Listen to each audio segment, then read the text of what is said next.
చాలా మంది సైన్స్ లో చూసేటప్పటికి మానవుడు ఏంటంటే మట్టి యొక్క మూలకాలు కలిగినటువంటి మట్టి. మూలకాలు అంటే తెలుసా మీకు? చదువుకున్న వాళ్ళు చెప్పాలి. ఏంటవి కొన్ని చెప్పండి.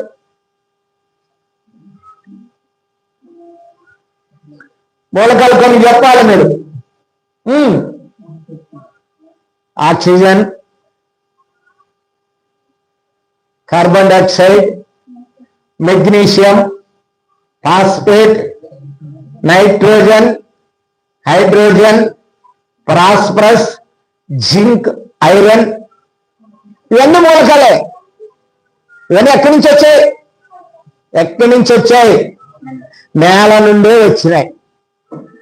ఇవన్నీ కూడా నేల నుండి దేవుడి మూలకాలన్నిటినీ తీసించాడు.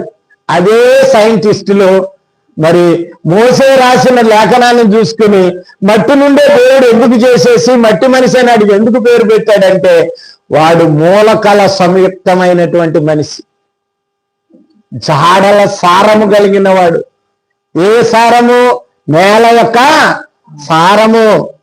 ఏ సారం అంటే నేల, భూమి యొక్క సారము మనిషిలో ఉంది. ఆ సారము లేకపోతే